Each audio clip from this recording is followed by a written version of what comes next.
স্যারকে কিছু সময় দেওয়ার জন্য। স্যার থাকেন।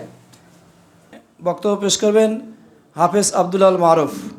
এখন আপনাদের সামনে বক্তব্য পেশ করবেন হাফেজ আব্দুল আল মারুফ। আসসালামু আলাইকুম ওয়া রাহমাতুল্লাহি ওয়া বারাকাতুহু। ইন্নাল হামদালিল্লাহি ওয়াহদাহু ওয়াস সালাতু ওয়াস সালামু আলা মান লা নাবিয়্যা বা'দাহু আম্মা বা'দ। ফাআউযু বিল্লাহি মিনাশ শাইতানির রাজীম। বিসমিল্লাহির রাহমানির রহিম। يا أيها الذين آمنوا أنفقوا مما رزقناكم من قبل أن يأتي يوم لا بيع فيه خلة ولا شفاعة والكافرون هم الظالمون. وقال النبي الأمين صلى الله عليه وسلم عن عبد الله بن عباس رضي الله عنه قال: كان رسول الله صلى الله عليه وسلم أجود الناس، وكان أجود ما يكون في رمضان حين يلقاه جبريل، وكان يلقاه في كل ليلة من رمضان فيدارسه القرآن، فلرسول الله صلى الله عليه وسلم أجود بالخير من الريح المرسلة. رواه البخاري ومسلم. যাবতীয় প্রশংসা মহান রব্বুল আলামিনের জন্য নিবেদিত, যে মহান রব্বুল আলামিন আমাদেরকে দারুল হাদিস সালাফিয়া মহিলা মাদ্রাসার উদ্যোগে আয়োজিত আজকের এই বার্ষিক ইফতার মাহফিলে আমাদেরকে সমবেত হওয়ার তৌফিক দান করেছেন। সেই মহান আল্লাহ পাকের শুকরিয়া আদায় করছি, সকলে অন্তঃস্থল থেকে বলে আলহামদুলিল্লাহ। দরুদ ও সালাম বর্ষিত হোক তার শেষ নবী মুহাম্মদ রাসূলুল্লাহ সাল্লাল্লাহু আলাইহি ওয়াসাল্লামের প্রতি, যার উপরে এই রমাদান মুবারকে আল্লাহ তাআলা পবিত্র কোরআন নাজিল করেছিলেন। আল্লাহুম্মা সাল্লি আলাইহি আল্লাহুম্মা বারিক আলাইহি। সম্মানিত সুধী মণ্ডলী, সম্মানিতা মা ও ভগ্নীগণ, রমাদান মাস আমাদের জীবনে বছর ঘুরে আসে আমাদের লাইফ স্টাইলগুলোকে আল্লাহমুখী করার জন্য, আখিরাতমুখী করার জন্য। দুনিয়াবী স্বার্থ, পার্থিব ঘাত প্রতিঘাতে মানুষের জীবনতরী কখনো কখনো টালমাটাল হয়ে যায়, কখনো কখনো লক্ষ্যের উপরে অবিচল থাকতে পারে না। রমাদান মাস এসে মানুষের এই লক্ষ্যহীন জীবনকে আখিরাতমুখী করার একটা সুযোগ নিয়ে আসে। এই রমাদান মুবারকের সুযোগ পেয়েও যারা তাদের জীবনের পাপগুলোকে আল্লাহর কাছ থেকে ক্ষমা করিয়ে নিতে পারে না, তাদের চেয়ে হতভাগা পৃথিবীতে আর কেউ থাকতে পারে না। রাসূলুল্লাহ সাল্লাল্লাহু আলাইহি ওয়াসাল্লাম একবার মেম্বারের উপরে 3 বার আমিন আমিন আমিন বলেছিলেন, যে হাদিসটা আমরা সবাই জানি। আল্লাহ রাসূল সাল্লাল্লাহু আলাইহি ওয়াসাল্লাম বলেছেন, মান রাগিমা আন ফরাজুলিন দাখালা আলাইহি রমাদান ফুম্মান সালাখা ক্বাবলা আন ইউগফারা লাহু। ওই ব্যক্তির নাক ধুলোয় মলিন হয়ে যাক, ওই ব্যক্তির সর্বনাশ হয়ে যাক, যার কাছে রমাদান মাস আসলো কিন্তু সে তার ইবাদত বন্দেগীর মাধ্যমে তার জীবনের পাপগুলোকে ক্ষমা করিয়ে নিতে পারল না, তাকে ক্ষমা করার পূর্বেই রমাদান মাস বিদায় নিল, ওই ব্যক্তির নাক ধুলোয় মলিন হোক। আল্লাহ রাসূল তার উপরে লানত বর্ষণ করেছেন, জিবরিল আমিন তার উপরে লানত করেছেন, আল্লাহও তার উপরে লানত করেছেন। আল-ইয়াযু বিল্লাহ। একজন সাধারণ মানুষের লানতে যদি কার উপরে কার্যকর হয়ে যায়, তার জীবন তছনছ হয়ে যাবে। সাধারণ একজন মানুষের, একজন ভিক্ষুকের বদদোয়া যদি আপনার আমার উপর লেগে যায়, লানত অভিসম্পদ যদি আমার আপনার উপর লেগে যায়, আমার কোনো ভুলের কারণে, কোনো পাপের কারণে, অন্যায় রাফ আচরণের কারণে একজন রিক্সা চালকের মানে বদদোয়া যদি আমার উপরে লেগে যায়, আমি যেই হই না কেন, যেখানেই থাকি না কেন, আমার জীবন তছনছ হয়ে যাবে। সেখানে রাসূল সাল্লাল্লাহু আলাইহি সাল্লামের লানত যদি কারো জীবনে আসে, সে ব্যক্তি জীবনে, তার পারিবারিক জীবনে, তার মানে কর্মক্ষেত্রে, তার অর্থনৈতিক জীবনে সুখে থাকবে, এটা হতেই পারে না, অসম্ভব, হতে পারে না। সেজন্য এই রমাদান মাসের প্রত্যেকটা সময় হীরার চেয়েও দামি, প্রত্যেকটা সময় হচ্ছে গুরুত্বপূর্ণ। সেই সময়গুলোকে আমরা কি পথে, কোন পথে, কিভাবে ব্যয় করছি, সেটাই হচ্ছে মূল বিবেচ্য বিষয়। এই রমাদান মাস পাওয়ার পরেও কত হতভাগা মানুষ আছে, তারা সঠিকভাবে এই রমাদানের সময়গুলোকে কাজে লাগাতে পারেনি। এই জন্য আমাদের চেষ্টা করতে হবে রমাদানের সময়গুলোকে যেন আমরা বরকতমণ্ডিত করতে পারি, আমাদের নেক আমলের সৌরভে প্রত্যেকটা মুহূর্ত যেন আমরা সুরভিত করতে পারি। আল্লাহ তাআলা আমাদেরকে সেই তৌফিক দান করুন, আল্লাহুম্মা আমিন। সম্মানিত সুধীমণ্ডলী, সম্মানিতা মা ও ভগ্নীগণ, রমাদানুল মুবারকের যত ইবাদত আছে তার মধ্যে অন্যতম ইবাদত হচ্ছে দান এবং সাদাকা। কল্পনা করে দেখুন, একবার মনের চোখ দিয়ে, মনের কল্পনার পাতায় ভর করে একবার চিন্তা করে দেখুন যে আখেরাতের ময়দানে, হিসাবের ময়দানে, কিয়ামতের ময়দানে একদম সূর্য মাথার উপর থেকে প্রচণ্ড তাপ ঢেলে দিচ্ছে, সবাই ঘামে দরদর করে ঘর্মাক্ত হচ্ছে, ঘামের বন্যা বয়ে যাচ্ছে, আর সেই সময় অনাকাঙ্ক্ষিত একটা ছায়া আপনাকে ছায়া দিয়ে রাখছে। অনাকাঙ্ক্ষিত সারা পৃথিবীর মানুষ, সারা জগৎবাসী যখন অস্থির হয়ে আছে, টেনশন করছে, নিজের নাজাতের ব্যাপারে অস্থির হয়ে আছে, কেউ কারোর দিকে তাকানোর ফুরসত পাচ্ছে না, সেই সময় এক ফালি ছায়া আপনাকে ছায়া দিয়ে রাখছে। আপনি অবাক হয়ে, অবাক বিস্ময়ে আল্লাহর কাছে জিজ্ঞাসা করছেন, হে আল্লাহ, এই ছায়াটা কোথায় থেকে আসলো? তখন আল্লাহ আপনাকে বলবেন, তুমি রমাদান মুবারকে আল্লাহর পথে কিছু দান করেছিলে, সেই দানটাই আজকে ছায়া হয়ে তোমাকে ছায়া দিচ্ছে। সুবহানাল্লাহ বিহামদিহি। রাসূলুল্লাহ সাল্লাল্লাহু আলাইহি ওয়াসাল্লামের সাহাবী আব্দুল্লাহ ইবনে আব্বাস রাদিয়াল্লাহু আনহু বলেছেন, কানা রাসূলুল্লাহ সাল্লাল্লাহু আলাইহি ওয়াসাল্লাম আজওয়াদুন নাসি বিল খাইরি, আজওয়াদান নাসি বিল খাইরি। রাসূলুল্লাহ সাল্লাল্লাহু আলাইহি ওয়াসাল্লাম মানুষের মধ্যে সবচেয়ে বেশি দানশীল ছিলেন, তার মতো কেউ দানশীল ছিল না।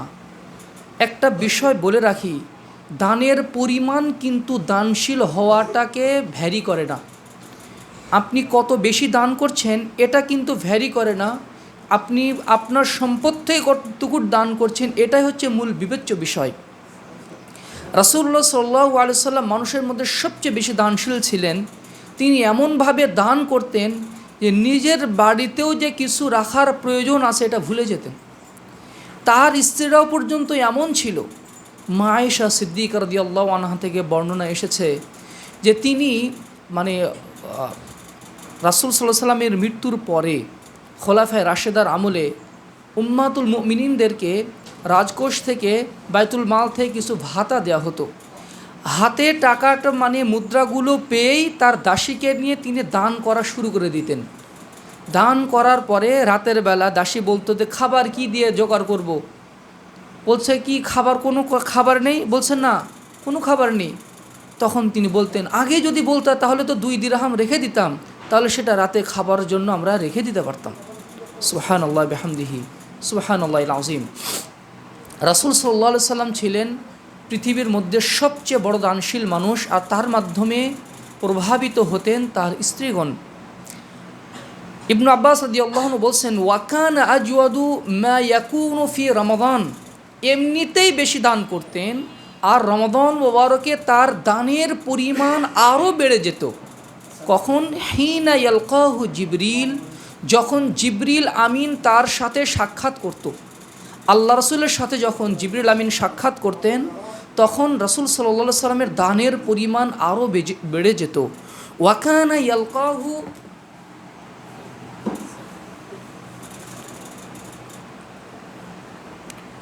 ওয়াকানা ইয়ালকাহু ফি কুল্লি লাইলাতিন, জিবরিল আমিন প্রত্যেক রাতে রাসূলুল্লাহ সাল্লাল্লাহু আলাইহি সাল্লামের সাথে সাক্ষাৎ করতেন।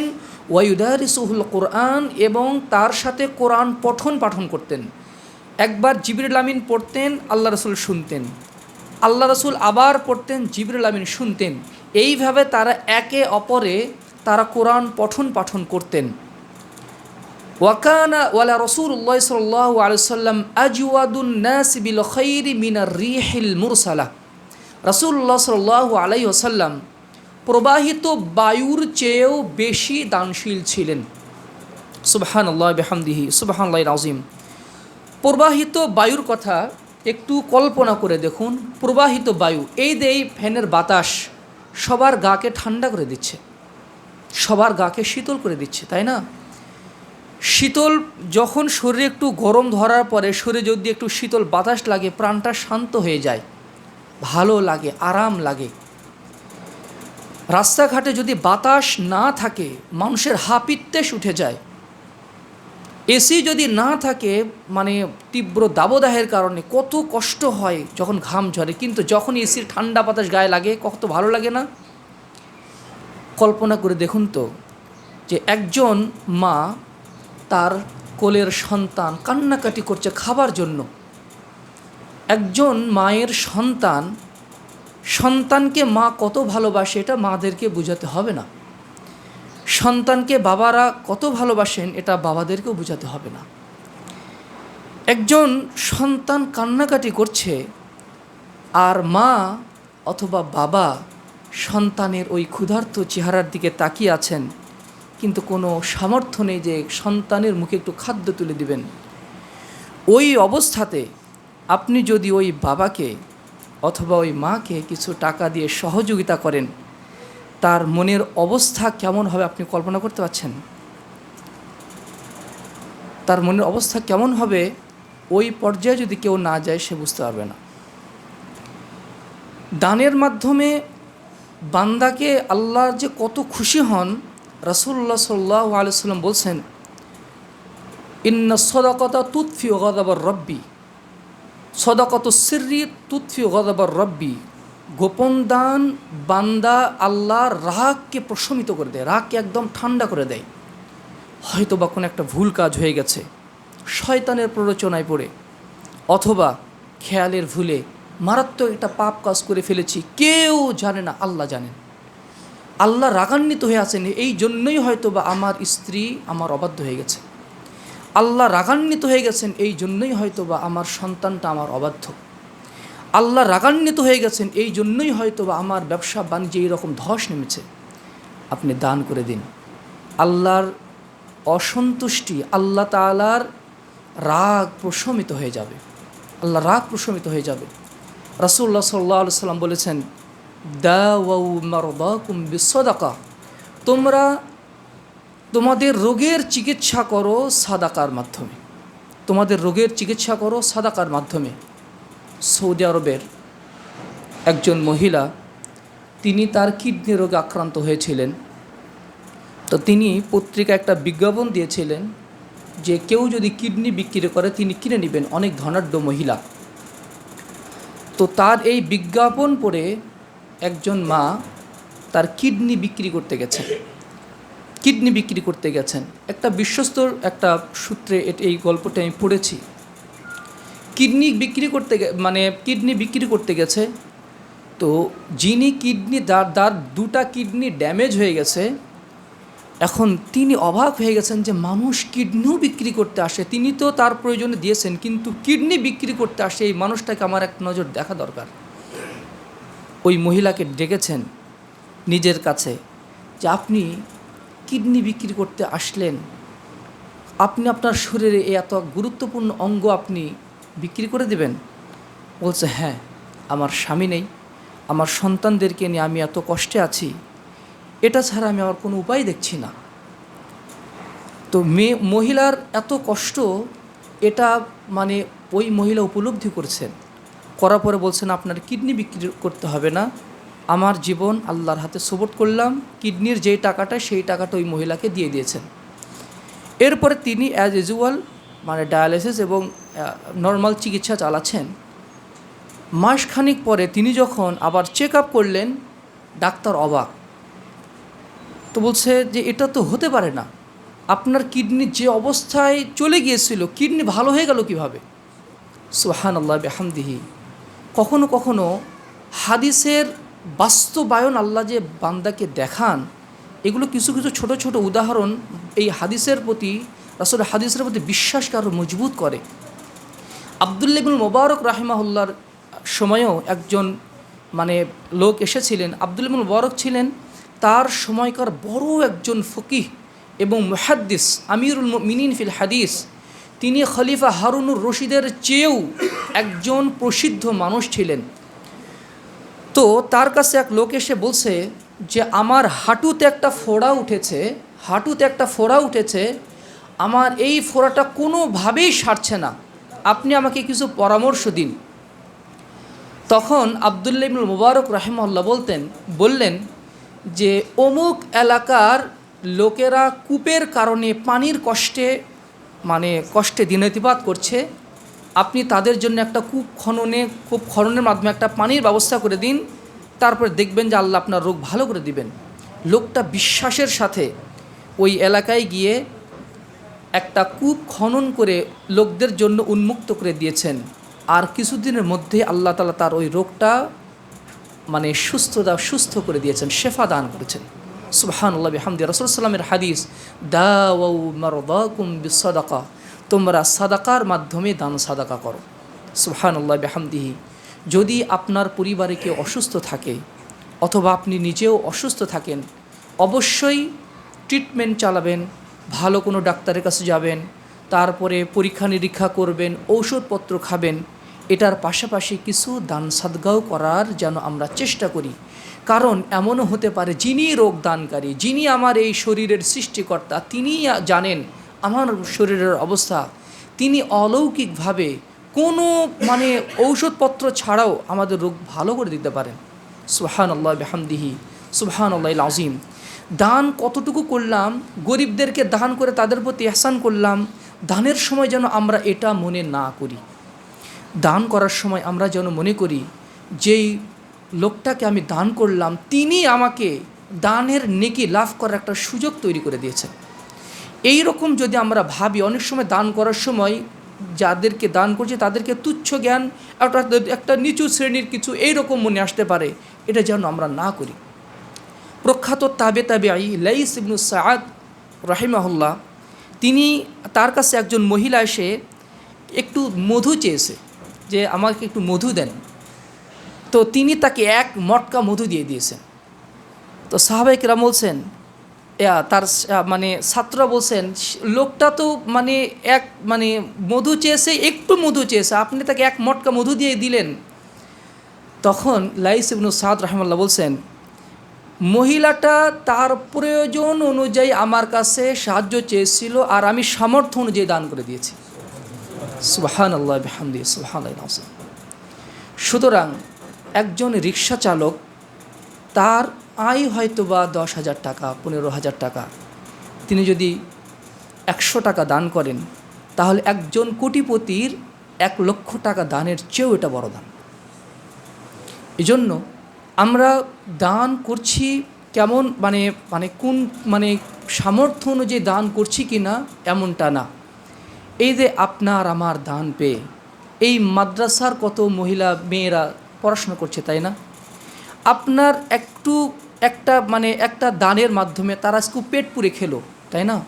এই পেট পুরে খাওয়ার মাধ্যমে তারা যে কোরআন তেলাওয়াত করবে, তারা তারাবির সালাত আদায় করবে, তারা জিকির আজকার করবে, পূর্ণ পূর্ণ পূর্ণ নেকি আল্লাহ আপনার আমার আমলনামাতে যুক্ত করে দেবেন।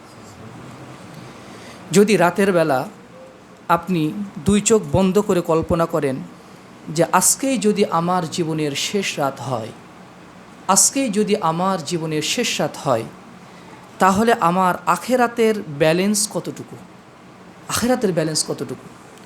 দুনিয়ার ব্যবসাতে আমরা বিনিয়োগ করি, এর প্রফিট লাভ করি, যে যত বেশি বিনিয়োগ করে সে তত বেশি লাভবান হয়।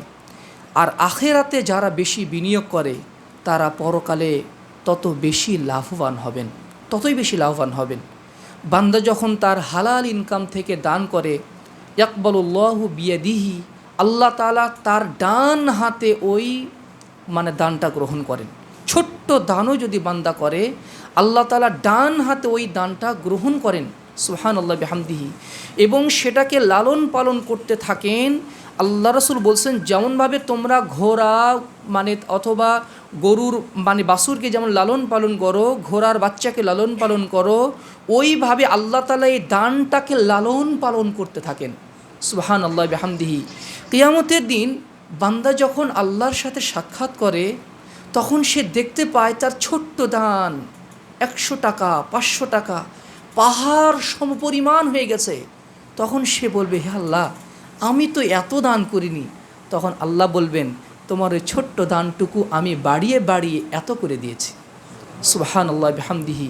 কিয়ামতের ময়দানে কোনো টাকা পয়সার বদলা চলবে না, সেই দিন শুধু নেক আমলেরই বদলা চলবে।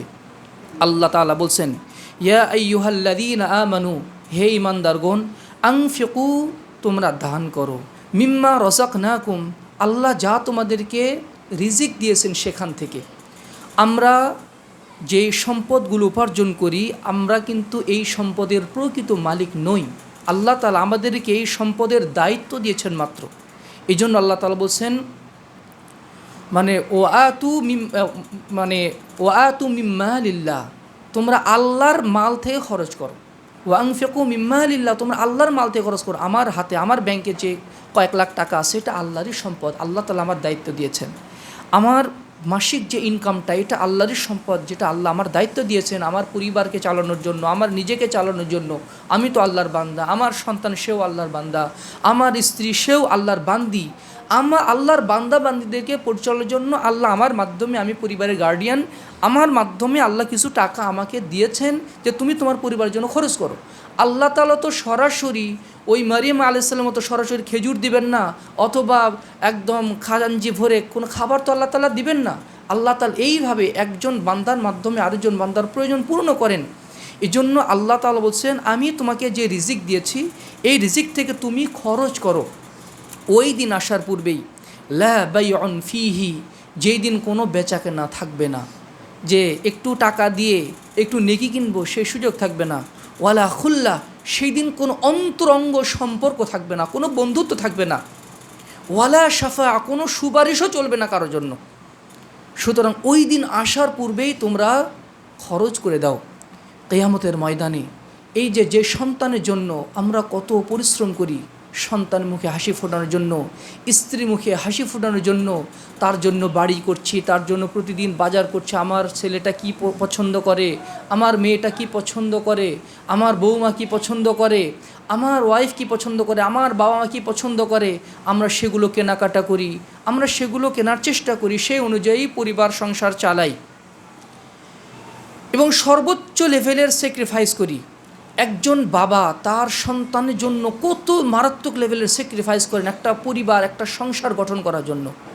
একজন মা তার স্বামীর সংসারকে আগলে রাখার জন্য, সন্তানদের জন্য কত না কষ্ট স্বীকার করেন, সেটা মানসিক টেনশনের মাধ্যমে হোক, সেটা শারীরিক পরিশ্রমের মাধ্যমে হোক, কতই না পরিশ্রম করে। কিন্তু কিয়ামতের দিন এই যে আত্মার বন্ধন, মানুষ, কারো স্ত্রী যদি খুবই ভালো হয়, কারো স্বামী যদি খুবই যত্নশীল হয়, স্ত্রীকে খুবই ভালোবাসেন, স্ত্রীও স্বামীকে খুবই ভালোবাসে, সন্তান সন্ততিকে নিয়ে সুখের সংসার, এই লোকটা বাহিরে থেকে যখন পরিবারে আসে, সবার সাথে একটু হাসি মুখে খানাপিনা করে, তার অন্তর এমনিতেই আনন্দে ভরে যায়। পরিবারকে নিয়ে সে সুখে জীবনযাপন করে। যখন স্ত্রী সন্তান সন্ততিকে নিয়ে মানুষ সুখে থাকে, তখন সে দীর্ঘদিন বেঁচে থাকার আকাঙ্ক্ষা করে। কিয়ামতের দিন যদি স্বামীর নেক আমলে যদি একটু ঘাটতি পড়ে যায়, সে তার স্ত্রীকে গিয়ে বলবে, ওগো প্রিয়তমা স্ত্রী, আমি বিপদে পড়েছি, আমার একটু নেকির প্রয়োজন, তুমি আমাকে একটু নেকি দিয়ে সহযোগিতা করো। আমি তো দুনিয়াতে তোমার জন্য কত কিছুই না করেছি, কত টাকা ইনকাম করেছি, তোমার গহনা কাটি থেকে শুরু করে তোমার প্রিয় খাবার, তোমার জন্য আসবাবপত্র, কত কিছুই না আমি করেছি, তোমাকে কত আমি ভালোবেসেছি। তখন স্ত্রী বলবেন, হ্যাঁ, আপনি আমাকে অনেক বেশি ভালোবেসেছেন, আপনি অন্যতম শ্রেষ্ঠ স্বামী ছিলেন, আপনি আমার কোনো অভাব অপূর্ণ রাখেননি। কিন্তু সেই সম্পর্ক মৃত্যু পর্যন্তই ছিল, দুনিয়াতেই সেই সম্পর্কটা ছিল। আজকে আমাদের মধ্যে কোনো সম্পর্ক নেই, আমি আপনাকে কোনো সহযোগিতা করতে পারছি না, আপনি অন্যদিকে চেষ্টা করুন। স্ত্রী যদি বিপদে পড়েন তখন তার স্বামীকে গিয়ে বলবেন, ওগো প্রিয়তমা, ওগো প্রিয়তম, আমি কি না করিনি তোমার জন্য, আপনার সন্তান সন্ততির জন্য, আপনার সংসারকে গুছিয়ে রাখার জন্য, আপনার সুখের জন্য আমি মাথার ঘাম পায়ে ফেলে সারা দিন রাত 24 ঘন্টা আপনার সংসারে কত আমি সার্ভিস দিয়েছি, আপনাকে কত ভালোবেসেছি, আগলে রেখেছি, আপনি না আমাকে কত ভালোবাসতেন। আজকে আমি বিপদে পড়েছি, আমাকে একটু নেকির অভাবের কারণে আমাকে জাহান্নামে যাওয়া লাগতে পারে, আমি জান্নাতে যেতে পারছি না, আমাকে একটু সহযোগিতা করুন না, প্লিজ সহযোগিতা করুন। স্বামী বলবে, হ্যাঁ, তুমি ছিলে সর্বোত্তম স্ত্রী, তুমি ছিলে আমার প্রিয়তম স্ত্রী দুনিয়াতে, কিন্তু আখেরাতে না। আমি আজকে তোমাকে কোনো সহযোগিতা করতে পারছি না, তুমি অন্যদিকে চেষ্টা করো। সন্তান সন্ততিরাও তার পিতামাতাকে একই কথা বলবে। বাবা বলবে, বাবা তোর জন্য কত পরিশ্রম করেছি বাবা, কত মাথার ঘাম পায়ে ফেলে পরিশ্রম করেছি, আজকে বিপদে পড়েছি বাবা, একটু সহযোগিতা কর নেক আমল দিয়ে। সন্তান বলবে, বাবা দুনিয়াতে কলিজা চিরে খাওয়াইছো আমাকে, সেটা বিশ্বাস করি, কিন্তু এখানে আমি সহযোগিতা করতে পারছি না। সুতরাং নেক আমলের মাধ্যমে আমরা দুনিয়াতে যতটুকু অর্জন করব সেটাই আমার মূল পুঁজি, সেটাই আমার মূল পুঁজি। এখন নিজেকে প্রশ্ন করা উচিত যে আমার আখেরাতের পাথেয় কতটুকু, আখেরাতের পাথেয় কতটুকু, এটাই হচ্ছে আমার মূল সম্বল। ইকবালুল মাইয়িত সালাস, মৃত্যুর সাথে তিনজন যায়, তার আমল, তার পরিবার পরিজন এবং তার টাকা পয়সা। স্ত্রী এত কান্নাকাটি করবে আপনার মৃত্যুর পরে, আপনার সন্তান এত কান্নাকাটি করবে, চোখের পানি ভাসে আপনার জন্য কান্নাকাটি করবে। আপনি যদি মারা যান, আপনার স্বামী আপনার জন্য হাউমাউ করে কান্নাকাটি করবে, কিন্তু এই কান্নাকাটি পর্যন্তই থাকবে। যেই সারা জীবনের অর্থ উপার্জন দিয়ে যেই বাড়িটা করেছেন, আপনার স্ত্রী আপনাকে এত ভালোবাসা সত্ত্বেও, আপনার সন্তান আপনাকে এত ভালোবাসা সত্ত্বেও এই বাড়িতে আপনাকে আর রাখবে না। ওই 3.5 হাত মাটির ঘরই হবে আমাদের প্রকৃত ঠিকানা। ওই 3.5 হাত ঘরকে সাজানোর জন্য আমাদের সময় শ্রম কতটুকু ব্যয় হয়, একটু আমরা আত্মজিজ্ঞাসা করার চেষ্টা করি। দুনিয়ার জীবনে সুখে থাকার জন্য, একটু ভালো থাকার জন্য যত খরচ করি, আখেরাতে ভালো থাকার জন্য ততটুকু সময় আমরা ব্যয় করছি কি না, ততটুকু সম্পদ আমরা ব্যয় করছি কি না, এটা আমাদেরকে অবশ্যই ভেবে দেখা উচিত। যদি কেউ আখেরাতের জীবনে সুখী হতে চায়, আখেরাতের জীবন হচ্ছে চিরস্থায়ী জীবন, আখেরাতের জীবন হচ্ছে অনন্তকালের জীবন, যেই দিন মানুষের কোনো দুঃখ কষ্ট থাকবে না, যেই দিন কোনো মানুষের টেনশন থাকবে না, যেই দিন মানুষের কোনো আফসোস থাকবে না, কোনো হিংসা বিদ্বেষ কিছুই থাকবে না, অনন্তকালের জীবন, কোনো রোগ ব্যাধি থাকবে না, পরিবারের ভরণ পোষণের কোনো ব্যাপার থাকবে না, সন্তানের কোনো টেনশন থাকবে না, বাজার ঘাটের কোনো টেনশন থাকবে না, রান্না বান্না করার কোনো ঝামেলা থাকবে না। সেই জীবন হচ্ছে শুধু সুখের জীবন, সেই জীবন শুধু আনন্দের জীবন, সেই জীবন শুধু উপভোগের জীবন। সেই জীবনে যদি আমরা সুখী হতে চাই, দুনিয়াতে একটু খরচ করতে হবে। একটা মোমবাতি যদি আপনি জ্বালান, এই মোমবাতি থেকে আরও 10টা মোমবাতি জ্বালান, প্রথমে একটা মোমবাতি জ্বালিয়েছেন, এখান থেকে আরও 10টা মোমবাতি আশেপাশে জ্বালান, যে মোমবাতি থেকে আপনি 10 বার আগুন নিলেন, এই মোমবাতির আলো কি, আগুন কি কমে যায়? 10 বার নেওয়ার কারণে কমে না, বরং 10টা মোমবাতি জ্বালার কারণে এই জায়গাটা আরও বেশি আলোকিত হয়ে যায়। সাময়িকভাবে মনে হতে পারে 1000 টাকা 5000 টাকা যদি দান করে দেই কমে গেল। আল্লাহ তাআলা বলছেন, লা ইয়ানকুসুল মালু মিন সাদাকাতিন, সাদাকার মাধ্যমে কখনোই মাল কমে না, বরং আল্লাহ তাআলা এটা আরও বাড়িয়ে দেন। কীভাবে বাড়িয়ে দিবেন আপনি কল্পনাই করতে পারবেন না। আল্লাহ তাআলা যদি সম্পদে বরকত দান করেন, কীভাবে দিবেন আপনি কল্পনাই করতে পারবেন না। অল্প ইনকামের মাধ্যমে, অল্প আয়ের মাধ্যমে, মানে আল্লাহ তাআলা 1000 টাকার মাধ্যমে 10,000-এর উপকার আল্লাহ আপনাকে দিয়ে দিতে পারে। সুতরাং আল্লাহর দিন চর্চা করা হয় এমন যে প্রতিষ্ঠানগুলো আছে, এই প্রতিষ্ঠানগুলোতে আসুন আমরা দান সাদকা করার চেষ্টা করি। সিয়ামরত অবস্থায়, সিয়ামের মাস, দানের মাধ্যমে বান্দার পাপ ক্ষমা হয়ে যায়। দানের মাধ্যমে আল্লাহ খুশি হন, দানের মাধ্যমে আল্লাহ তাআলা বান্দার প্রতি সন্তুষ্ট হন। মানুষ যে রকমভাবে দানের মাধ্যমে উপকৃত হয়, আল্লাহ তাআলা বলছেন ওয়াল্লাহু ফি আউনিল আবদি মা কানা আল আবদু ফি আউনি আখিহি। আল্লাহ তাআলা ওই বান্দার সাথে সব সময় তার সাহায্য নিয়ে থাকেন যে অপর ভাইয়ের, অপর বান্দার সাহায্যে এগিয়ে আসে। রাসূলুল্লাহ সাল্লাল্লাহু আলাইহি ওয়াসাল্লাম বলছেন আস-সাঈ ফি খিদমাতিল আরমিলাতি ওয়াল মাসাকিন কাল মুজাহিদি ফি সাবিলিল্লাহ আও কায়িমিল লাইল ওয়া সায়িমিন নাহার। আল্লাহর সন্তুষ্টি লাভের জন্য কেউ যদি মিসকিন এবং বিধবা মানুষের সহযোগিতায় যদি এগিয়ে আসে, সে তাহাজ্জুদ না পড়লেও একজন তাহাজ্জুদ গুজর নেকি পেয়ে যায়, সে জিহাদ না করলেও একজন মুজাহিদের নেকি পেয়ে যায়। সে তার দানের মাধ্যমে সিয়ামের নেকি তাহাজ্জুদের নেকি পেয়ে যায় এবং আল্লাহর পথে দান জিহাদ করার সে নেকি পেয়ে যায়। রাসূলুল্লাহ সাল্লাল্লাহু আলাইহি ওয়াসাল্লাম বলছেন মা মিন ইয়াউমিন ইউসবিহুল ইবাদু ফীহি ইল্লা মালাকানি ইয়ানজিলানি।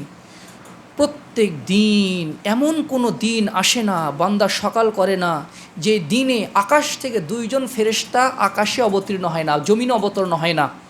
একজন ফেরেশতা দিন রাত 24 ঘন্টা দোয়া করতে থাকে, আল্লাহুম্মা আতি মুনফিকান খালাফা। আল্লাহ, যারা দান করেছে আজকে তাকে আরও দেন, আরও সম্পদ দান করুন, আরও মর্যাদা দান করুন, আরও শান্তি দান করুন তাদের পরিবারে। আরেকজন ফেরেশতা বলতে থাকে, আল্লাহুম্মা আতি মুমসিকান তালাফা। আল্লাহ, যারা দান করেন ওদেরকে ধ্বংস করে দেন, ওদের টাকা কমিয়ে দেন, ওদের ইনকাম কমিয়ে দেন, ওদের সংসারে অশান্তি তাদেরকে আরও কমিয়ে দেন, ধ্বংস করে দেন তাদেরকে। সেজন্য প্রত্যেক দিন 10 টাকা হোক, 20 টাকা হোক, সামর্থ্য অনুযায়ী একটু হলেও আল্লাহর পথে দান করা উচিত ফেরেশতাদের দোয়া পাওয়ার জন্য। একটু হলেও দান করা উচিত ফেরেশতাদের বদদোয়া থেকে বাঁচার জন্য, কারণ ফেরেশতাদের বদদোয়া আমার উপরে লেগে যেতে পারে।